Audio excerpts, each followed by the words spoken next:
Hello students, कैसे हैं आप सब लोग? कैसे तैयारी चल रही है आपकी? तो स्टूडेंट्स, आपकी तैयारी बढ़िया चल रही होगी और वीडियो भी लगातार धीरे धीरे सभी सेमेस्टर्स के आते जा रहे हैं। तो आज जो मैं वीडियो लेके आया हूँ आपके लिए वो है थर्ड सेमेस्टर। तो धीरे धीरे सभी सेमेस्टर्स के वीडियो मैं आपके बीच में डाल रहा हूँ। तो first semester, third semester, fifth semester, seventh semester, ninth semester, ये वीडियो टोटल आपको इस बार मिलने वाले हैं। तो धीरे धीरे वीडियो आपके बीच में आ रहे हैं, आप तैयारी शुरू करते जाइए या रिवीजन वीडियो से करते जाइए। तो वीडियो जो है हमारा पॉलिटिकल साइंस 3 का है, जो BLLB थर्ड सेमेस्टर के बच्चों के लिए काफ़ी इंपॉर्टेंट वीडियो होने जा रहा है। तो इसमें 70% मार्क्स गारंटेड हैं आपके, जितने भी क्वेश्चंस मेरे वीडियो में हैं। अगर आप पहली बार मेरे वीडियो से जुड़ रहे हैं तो मैं आपको थोड़ा सा बता दूं कि जो वीडियो है ये मेरे, इसमें मैं करीबन करीबन आपको 16-17 क्वेश्चन के आसपास देता हूँ। उतने क्वेश्चन अगर आप कर लेते हैं तो आपके 70% मार्क्स गारंटेड है मेरी तरफ से। मतलब पेपर जो आता है आपका, जिसमें बी और सी सेक्शन को मैं कवर करके चलता हूँ, तो वो कम से कम 70% जो है वो इसी क्वेश्चंस में से आता है। तो 70% पेपर को मैं कवर करता हूँ। आपको बस इतना करना है कि इन क्वेश्चंस के आंसर्स बढ़िया तरीके से तैयार कर लेने, अच्छे से आंसर लिख के आने, आंसर राइटिंग का पैटर्न बहुत बढ़िया रखना है, ताकि आपके अच्छे मार्क्स आ सकें, ताकि आप पास ही नहीं बढ़िया मार्क्स भी ला सको। तो स्पेशली जो वर्किंग स्टूडेंट्स हैं, जिनके साथ थोड़ी प्रॉब्लम रहती है कि उनको पढ़ने का समय कम मिल पाता है, सारा समय जो है पारिवारिक जिम्मेदारियों में या ऑफिस की जिम्मेदारियों में निकल जाता है, वो छुट्टी लेके कुछ दिन पढ़ते हैं, तो वो कुछ ऐसा मटेरियल ढूंढते हैं जिससे वो इजीली जो है पास हो जाए। तो ये वही मटेरियल है जिसको आप पढ़ने से आसानी से पास हो सकते हैं। तो एग्जामिनेशन फॉर्म भी आ चुके हैं CCS यूनिवर्सिटी के और माशा कुंभरी यूनिवर्सिटी के। जल्दी ही आप दोनों यूनिवर्सिटी के एग्ज़ाम भी स्टार्ट होने वाले हैं। तो एग्ज़ाम भी स्टार्ट होने वाले हैं और आपके जो है एग्जामिनेशन फॉर्म भी आ चुके हैं। तो आप पढ़ना भी शुरू कर देना चाहिए और पढ़ने का सही समय भी आ चुका है। तो आज का जो वीडियो है वो पॉलिटिकल साइंस का है, जिसमें हम पॉलिटिकल साइंस से जुड़े हुए पूरे सिलेबस को कवर करेंगे, सारे इंपॉर्टेंट टॉपिक सिलेबस के, और सारे इंपॉर्टेंट क्वेश्चन जो है इस वीडियो के थ्रू आपको पता लगेंगे। ये जो क्वेश्चंस होते हैं जो मैं देता हूँ, ये मेरा रिसर्च होता है। जो मैं रिसर्च करता हूँ, मेरे पास कोई पेपर नहीं होता। कई बच्चे कहते हैं कि सर आपके पास तो पेपर शायद पहले ही आ जाता है, इसलिए आप बता देते हैं। नहीं, मेरे पास कोई पेपर नहीं होता है। मैं जो है अपने रिसर्च के बेस पर या अपने एक्सपीरियंस के बेस पर आपको ये बता पाता हूँ कि इस बार किस तरह का पेपर आने वाला है या पेपर में किस किस तरह के क्वेश्चन रहने वाले हैं। तो आइए शुरू करते हैं वीडियो को, चलते हैं ज़्यादा समय ना खराब करते हुए। तो ये जो है हमारा एजुकेटर ऑफ दिल्ली जो है पॉलिटिकल साइंस 3, इसको हम आज कवर कर रहे हैं। पॉलिटिकल साइंस 3 जो है, इसका क्वेश्चन नंबर 1 है हमारा, explain the meaning of public administration. तो पब्लिक एडमिनिस्ट्रेशन का क्या मीनिंग है ये बताना है आपको। Public administration is a science और आर्ट। पब्लिक एडमिनिस्ट्रेशन साइंस है या आर्ट्स है ये बताना है। Give argument in confirmation of your answer. अपने आंसर को कन्फर्म करते हुए अपने आर्ग्यूमेंट्स इसमें आपको दर्ज करने। क्वेश्चन नंबर 1 है हमारा, देखो 1-1-1, इसका मतलब है इन सबका आंसर केवल एक ही तैयार करना है। इससे आपके लिए और थोड़ा सा ईजी हो जाएगा कि सारे जब क्वेश्चन एक जैसे हैं और एक ही आंसर तैयार हो जाए तो कुछ भी पूछ ले आपसे, आपने बस पब्लिक एडमिनिस्ट्रेशन लिखना है और आंसर लिख देना है। तो explain the difference between the public and private administration. Public private administration में क्या फ़र्क है, अगला क्वेश्चन है। क्वेश्चन नंबर 1 ही है ये भी। Define the public administration and its significance. Discuss the role and importance of public administration in democratic countries. इसके बाद भी क्वेश्चन नंबर 1 ही है, discuss the role of public administration in the modern state. तो ये टोटल जो question है हमारे 4 हैं जो पब्लिक एडमिनिस्ट्रेशन से जुड़े हुए हैं, और इसको अगर आप कर लेंगे तो पब्लिक एडमिनिस्ट्रेशन के लगभग सभी टॉपिक को आप कवर कर लेंगे।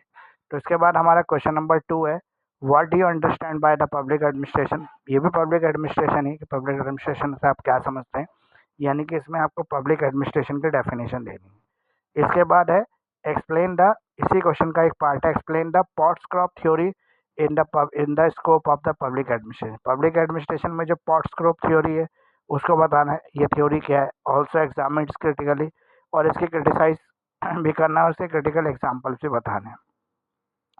तो क्वेश्चन नंबर 2 काफ़ी इंपॉर्टेंट क्वेश्चन है और अधिकतर एग्जाम में रिपीट होता ही रहता है, तो इसको तो बिल्कुल भी आप नेग्लेक्ट नहीं कर सकते, इसको आप करना ही करना है। क्वेश्चन नंबर 3 है हमारा, what do you understand by the bureaucracy. Bureaucracy क्या होती है, explain in detail the characteristics of bureaucracy. Bureaucracy के जो कैरेक्टरिस्टिक्स हैं उनको डिटेल में एक्सप्लेन करना है आपको। इसके अलावा क्वेश्चन नंबर 3 है ये भी हमारा, what do you understand by the bureaucracy. Bureaucracy से आप क्या समझते हैं in the context of India. India के कंटेक्स्ट में आपको बताना है, discuss is merits and demerit, इसके फ़ायदे बताने हैं। क्वेश्चन नंबर 3 है आपका, describe the dangers and demerits of bureaucracy. Bureaucracy के डेंजर्स क्या हैं, इसके डीमेरिट्स क्या हैं, in reference of India, India के रेफरेंस में बताना है। Give suggestion to improve it, आपको सजेशन भी देने हैं ताकि आप इसको इम्प्रूव कर सकें। क्वेश्चन नंबर 3 है हमारा, what are the evils of bureaucracy, ये भी ब्यूरोक्रेसी से जुड़ा हुआ क्वेश्चन है। तो टोटल हमारे 4 क्वेश्चन हो गए जिसमें हम क्वेश्चन नंबर 3 का है, इसमें ब्यूरोक्रेसी का जो पूरा टॉपिक है वो कवर हो जाता है। तो इन सभी क्वेश्चंस के अच्छे से आप आंसर तैयार कर लेना, गूगल पे सर्च करने से आपको आंसर मिल जाएंगे। कभी भी मानसी यूनिक जैसी किताबों को रेफर मत करना आंसर के लिए, उनके आंसर का स्टैंडर्ड बढ़िया नहीं होता है और काफ़ी आंसर भी उनके ठीक नहीं होते, लिखने से मार्क्स भी कम ही मिलते हैं। तो अगर आप अपनी तरफ से अच्छे आंसर तैयार करेंगे, गूगल सर्च करके कर सकते हैं, किसी बुक को रेफ़र कर सकते हैं, बुक आपके सिलेबस में कई सारी हैं, वहाँ से कोई भी बुक ले सकते हैं। या आप अभी कहते हैं बुक नहीं लेना चाहते, बहुत लेट हो गए हैं, तो आप मेरे पास में सभी इंपॉर्टेंट क्वेश्चंस के आंसर अवेलेबल है एक रीज़नेबल प्राइस पर। तो उतना प्राइस अगर आप मुझे पेमेंट करेंगे तो मैं भी आपको आंसर दे दूँगा। अदरवाइज़ मेरा सजेशन ये है, खुद मेहनत करेंगे तो अपनी मेहनत की बनाई हुई या पकाई हुई खीर को खाने में मज़ा ही अलग आता है, तो आपको ज़्यादा अच्छा लगेगा। तो आइए नेक्स्ट स्लाइड की तरफ चलते हैं। एजुकेटर ऑफ दिल्ली जो है पॉलिटिकल साइंस 3 के जो क्वेश्चन है आज कवर कर रहा है। पॉलिटिकल साइंस 3 हमारा इंपॉर्टेंट सब्जेक्ट है BLLB का, थर्ड सेमेस्टर का। क्वेश्चन नंबर जो 4 है हमारा, explain the marks Weber's theory of bureaucracy with its criticism. तो मार्क्स वेबर की जो थ्योरी है ब्यूरोक्रेसी की, उसके क्रिटिज्म्स को हमें एक्सप्लेन करना है यहाँ पे। क्वेश्चन नंबर 4 ही है अगला भी, क्योंकि वो भी मार्क्स वेबर की थ्योरी का ही है। Discuss the marks theory of bureaucracy, bureaucracy की जो थ्योरी मार्क्स ने दी है वो क्या है। क्वेश्चन नंबर 5 है हमारा, what is the relation between the bureaucracy and democracy, bureaucracy और डेमोक्रेसी में क्या रिलेशन है, एनालाइज करना है हमें क्रिटिकली, हमें क्रिटिसाइज करके इसको एनालाइज करना है। क्वेश्चन नंबर 6 है हमारा, give the 4 reason of the rise of bureaucracy, bureaucracy के राइज होने के 4 रीजन क्या क्या हैं। क्वेश्चन नंबर 7 है, discuss the functions and powers of जिला पंचायत, जिला पंचायत के फंक्शंस और पावर बताने। अगला क्वेश्चन नंबर 8 ही है, 8 के 3 पार्ट है, तीनों ही 8 क्वेश्चन है। क्वेश्चन नंबर 8 है, right a short note on district administration of India, India का जो डिस्ट्रिक्ट एडमिनिस्ट्रेशन है उसको एक्सप्लेन करना है। क्वेश्चन नंबर 8 ही है अगला भी, discuss the foundation of district collector in India, sorry functions क्या है डिस्ट्रिक्ट कलेक्टर के। Also discuss the charging role of district collector in India, district collector का जो रोल अब चेंज हो रहा है, जो समय के साथ बदल रहा है, वो चेंजिंग रोल क्या है उसका। Question number 8, what do you mean by the district administration, district administration से आप क्या समझते हैं। Discuss its structure and main functions, इसके स्ट्रक्चर्स क्या है, मेन फंक्शंस क्या है, एंड इट्स रोल, उसका रोल क्या है। तो जो ये क्वेश्चंस हैं काफ़ी इंपॉर्टेंट क्वेश्चंस हैं, अगर आप इनको कर लेंगे तो डेफिनेटली आपके अच्छे मार्क्स एग्जाम में आ सकते हैं। तो इसमें 70% मार्क्स जो है मेरी तरफ से गारंटेड है। अगर आप ये मेरे बताए हुए सारे क्वेश्चन A to Z सारे क्वेश्चन बढ़िया से लर्न करके जाते हो और अच्छे से आप प्रेजेंटेशन करते हो आंसर लिखने में, तो आपको 70% मार्क लाने से कोई नहीं रोक सकता, आपको ईजिली 70% मार्क्स आ सकते हैं। तो आइए नेक्स्ट स्लाइड की तरफ चलते हैं।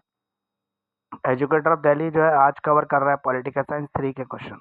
पॉलिटिकल साइंस 3 का जो क्वेश्चन हमने 8 पिछले स्लाइड के तक कवर कर लिए थे, इस स्लाइड में हम क्वेश्चन नंबर 9 से शुरू करें। तो आप देख रहे हैं कि तीनों क्वेश्चन क्वेश्चन नंबर 9 है, तो यानी कि तीनों क्वेश्चन इंटर रिलेटेड क्वेश्चन है, एक ही चीज़ पूछी गई है।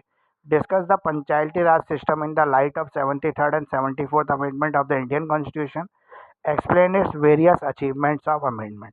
तो इस अचीवमेंट्स क्या है इस अमेंडमेंट्स के। क्वेश्चन नंबर 9 हमारा, व्हाट इज पंचायती राज, पंचायती राज क्या है। Discuss the characteristics of Panchayati Raj, Panchayati Raj के करेक्टरिस्टिक्स बताने हैं आपको।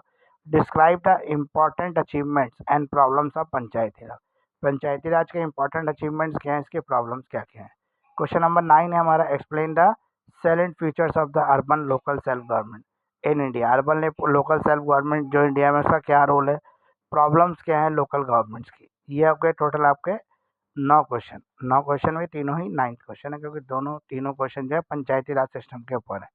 क्वेश्चन नंबर हमारा 10 है, discuss the public participation in local administration, local administration में जो पब्लिक का पार्टिसिपेशन है उसको एक्सप्लेन करना है आपको यहाँ पे, उसको डिस्कस करना है। फिर अगले क्वेश्चन आप देख रहे हैं तो पाँचों क्वेश्चन जो है छः के छः क्वेश्चन जो है क्वेश्चन नंबर 11 है। Explain the role of auditing in the financial administration, financial administration में ऑडिटिंग का क्या रोल है। व्हाट इज बजट, बजट क्या है। Elaborate the important principle of budget in detail, detail में बताइए कि बजट के जो प्रिंसिपल्स हैं वो क्या है, डिफाइन करें बजट को। What are the characteristics of good budget. Discuss the budget making procedure, budget बनाने का क्या प्रोसीजर है। Explain the term budget, budget के टर्म को एक्सप्लेन करना है। When the principle in the formulations of budget, जहाँ पे बजट बनाने के जो प्रिंसिपल्स हैं उन्हें एक्सप्लेन करते हुए वेरियस टाइप्स ऑफ बजट्स को आपको यहाँ पे एक्सप्लेन करना है। ये टोटल 11 क्वेश्चन हमने कवर कर लिए। 11 क्वेश्चन जो है यहाँ पे हमारे इंपॉर्टेंट क्वेश्चन कवर हो गए, थोड़े से क्वेश्चन और बचे। मैं जो है ऑनलाइन लाइव क्लासेस भी देता हूँ बच्चों को। आप मेरे साथ ऑनलाइन लाइव सेशंस में भी जुड़ सकते हैं। जो मेरे पेड सेशन होते हैं, पेड क्लासेस होती हैं, यहाँ पे आप नॉमिनल फीस देके सारे सिलेबस को, सारे सब्जेक्ट को कवर कर सकते हैं।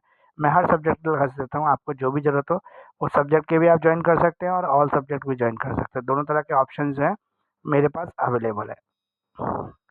एजुकेटर ऑफ दिल्ली जो है पॉलिटिकल साइंस 3 के इंपॉर्टेंट क्वेश्चन आज आपके बीच में कवर कर रहा है, जिसमें हम 11 क्वेश्चन पिछले स्लाइड तक कवर कर चुके हैं। क्वेश्चन नंबर 12 जो है वो कह रहा है डिफाइन करें बजट को, डिस्कस करें budgeting process in India, budget का प्रोसेस क्या है इंडिया में। क्वेश्चन नंबर 13 है how central budget is formulated and executed in India, central budget को कैसे बनाया जाता है और कैसे एग्जीक्यूट किया जाता है। क्वेश्चन नंबर 14 है what do you mean by the policy, policy से आप क्या समझते हैं। Discuss the process of policy formulation, policy formulation का क्या प्रोसेस है, इम्प्लीमेंटेशन जो इंडिया में किया जाता है उसको बताना है। क्वेश्चन नंबर 15 है हमारा explain the characteristics of good planning, एक गुड प्लानिंग के क्या कैरेक्टरिस्टिक्स हैं। क्वेश्चन नंबर 16 है हमारा who make the policy, policy कौन बनाता है।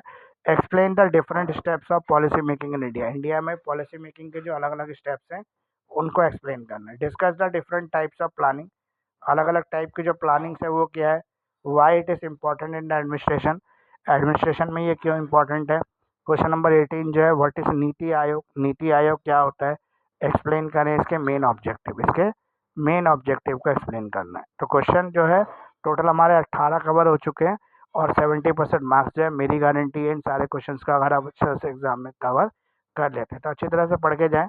एग्जाम के क्वेश्चन की जो है बढ़िया तरीके से आंसर्स उसके लिखे ताकि आपको अच्छे मार्क्स जो है एग्जाम में मिल सके। तो अच्छे मार्क्स अभी मिलेंगे जब आपके आंसर्स बढ़िया होंगे, और आंसर्स कब बढ़िया होंगे जब आपकी रिसर्च अच्छी होगी। तो अच्छे आंसर्स के लिए आपको अच्छी रिसर्च करनी पड़ेगी और अच्छी रिसर्च करने के लिए आपको पूरी मेहनत करनी पड़ेगी, पूरा टाइम देना पड़ेगा। तो अभी टाइम भी है हमारे पास, 2 से 4 दिन हम रिसर्च में दे सकते हैं और हर रोज़ अगर हम एक सब्जेक्ट की रिसर्च करें तो हमारे 4 दिन में जो है 4 सब्जेक्ट कवर हो सकते हैं और 5 दिन में पाँचों सब्जेक्ट हमारे कवर हो जाएंगे, जिसमें से इंग्लिश सब्जेक्ट ऐसा है जिस पर रिसर्च करने की ज़रूरत नहीं पड़ेगी आपको। उसका कुछ स्पेसिफिक पैटर्न है, उसको अगर फॉलो कर लेते हैं तो इजीली इंग्लिश का पेपर कवर हो जाएगा। तो आइए नेक्स्ट स्लाइड की तरफ चलते हैं और वीडियो को कंप्लीट भी करते हैं। एजुकेटर ऑफ दिल्ली जो है BLLB third semester political science 3 का वीडियो हमने आज आपके बीच में शेयर किया। वीडियो काफ़ी इन्फॉर्मेशनल रहा। वीडियो आपको कैसा लगा, वीडियो से आपको कितनी हेल्प मिलती है, आपके कितने फ़ायदेमंद आता है या कितने क्वेश्चन ऐसे हैं जो वीडियो से एग्ज़ाम में आते हैं, तो ये सब आप कमेंट सेक्शंस में लिखकर मुझे बता सकते हैं। मुझे काफ़ी अच्छा लगेगा अगर आप कमेंट करेंगे तो। इसके अलावा मैं आपसे ये चाहता हूँ कि अगर आपने पूरा वीडियो देखा है, लास्ट तक वीडियो का लाभ उठाया है, तो यार एक लाभ और उठाने मुझे भी, वो ये है कि आप लाइक कर लें, आप सब्सक्राइब कर लें और बेल आइकन को ज़रूर प्रेस कर दें, क्योंकि बेल आइकन प्रेस करने से आपको ये बेनिफिट होगा कि मेरे नए वीडियो का नोटिफिकेशन तुरंत आपके पास पहुंचेगा। इसके अलावा आप मुझे इंस्टाग्राम आईडी पर भी फॉलो कर सकते हैं। मेरा इंस्टाग्राम आईडी है एजुकेटर ऑफ दिल्ली के नाम से। इसके अलावा आप मेरा फेसबुक पेज जो है उसको भी लाइक कर सकते हैं, वो भी एजुकेटर ऑफ दिल्ली के नाम से ही है। इसके अलावा मेरे पास BLLB और LLB के ऑल सब्जेक्ट के जो है नोट्स PDF अवेलेबल हैं, जो डिटेल एक्सप्लेनेशन में मैंने बनाया है अपनी ईजी लैंग्वेज के अंदर। ये मेरे पास अवेलेबल है एक रीज़नेबल प्राइस पर। आप चाहें तो मुझसे वीडियो लेक्चर्स या PDF कुछ भी परचेज कर सकते हैं। तो वीडियो लेक्चर्स में पूरी डिटेल एक्सप्लेनेशन के साथ मैंने हर चीज़ को समझाया है। तो इसलिए आपको मैं एक रिक्वेस्ट करूँगा कि जो भी लोग मुझसे जुड़ना चाहते हैं वो मेरे व्हाट्सएप से कनेक्ट हो जाएँ। मेरा व्हाट्सएप नंबर है 9811948855। तो जो भी लोग मुझसे कनेक्ट हैं या मुझसे कनेक्ट होना चाहते हैं उनके लिए एक ईजी मीडियम है कि आप मेरे साथ व्हाट्सएप पे कनेक्ट हो सकते हैं, जहाँ पे हम डायरेक्टली कन्वर्सेशन भी कर सकते हैं। तो एजुकेटर ऑफ दिल्ली जो है उसका ईमेल आईडी है krar29.mukesh@gmail.com, ये मेरा मेल आईडी है।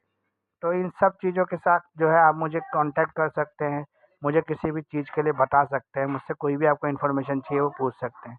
तो 24/7 मैं आपके लिए अवेलेबल हूँ। कोशिश करें कि कॉल ना करें, अधिकतर लोग जो है मैसेज ही करें, क्योंकि मैसेज का आंसर देना काफ़ी ईज़ी होता है। मैं जब भी फ्री होऊँगा तुरंत आपको रिप्लाई कर दूँगा। लेकिन मेरी क्लास चल रही होगी और आपकी कॉल बज रही होगी तो मैं कॉल बिल्कुल भी पिक नहीं करूँगा। उसके बाद मुझे नहीं पता लगेगा, कई बार मिस भी हो जाएगा तो मैं कॉल बैक भी ना करूँ, हो सकता है, या आप भी कॉल बैक करके ना पूछें तो आपका भी एक दिन ख़राब हो सकता है, समय ख़राब हो सकता है। इसलिए समय की बचत करते हुए आप मुझे व्हाट्सएप पे मैसेज लिखें, जैसे ही मैं फ्री होऊँगा तुरंत आपको रिप्लाई करूँगा।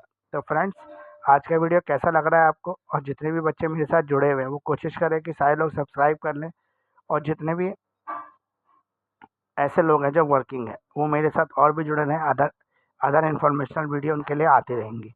तो धीरे धीरे सारी वीडियो आ जाएंगी, अभी शुरुआत भर है, और ऐसे ही शुरुआत अगर बढ़िया तरीके से चलती रही तो सारी वीडियो जल्द ही आपके सामने प्रेजेंट होंगी। थैंक यू फ्रेंड्स, इतना समय देने के लिए, एजुकेटर ऑफ दिल्ली को इतना प्यार देने के लिए।